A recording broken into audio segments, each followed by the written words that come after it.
pag-aaral, ang aking mga alahas, ang nagpapaalala sa akin sa aking kabataan.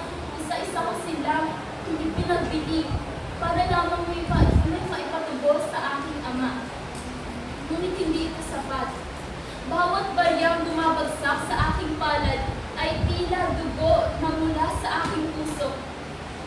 Sa kagustuhan kong mailigtas ang aking ama, ako'y nagpaalipin kay Hermana Pensya. Isang desisyong nakasugat sa aking dangal. Ngunit aking itong ginawa alang-alang na lamang sa aking pamilya. Tiniis ko ang pagod, ang pag-aalikusta, at ang malalamig na tingin ng iba. Ngunit hindi roon nagtatapos ang aking pagsubok.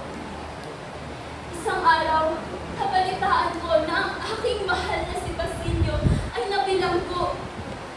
Oh, Basilio, mahal ko! Wala akong magawa sa iyong sinabi. Maaari kang maipatay. Ngunit, hindi ko alam ang aking gagawin kung tuluyan kang mawala sa aking piling. Sa aking pagtataranta, lumapit ako sa parang sinasabi nilang makapangyarihan.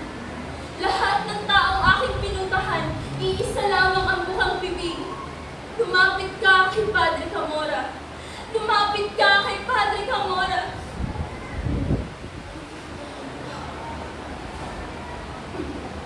Ano nga ba ang tunay na kalooban ng isang tagapaglingkod ng Diyos, Padre? Hindi ko maaaring gawin ang iyong nais. Paumanhin ako, Padre, ngunit kailangan ko na umalis. Pilit akong tumanggi. Nagmakaawa at pilit din akong humingi ng paumanhin. Ngunit ako'y kanyang pinigilan, itinulak. At sa isang sandali hindi ko mabura sa aking alaala, ang aking dangal ay nirakan. Hayaan ninyo ako! Hayaan ninyo ako! Hindi nyo alam ang aking pinagdaanan. Hindi nyo alam ang hirap na ang aking tiniis para sa aking pamilya.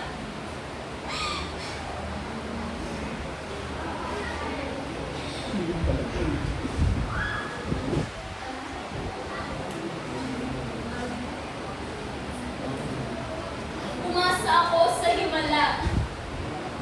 Umiyak sa harap ng Diyos. Ngunit tila ba ang langit ay nanatiling tahimik. Diyos mio, tienes cuenta. Diyos mio, tienes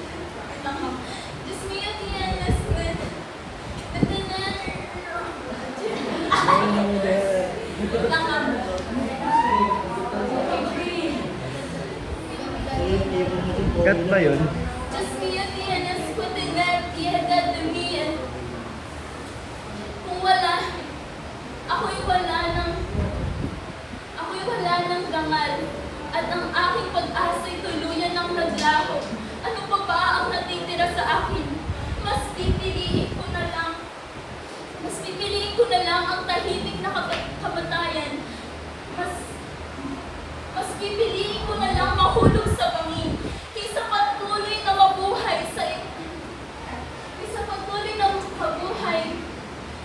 na maging anino ng kahihiyan.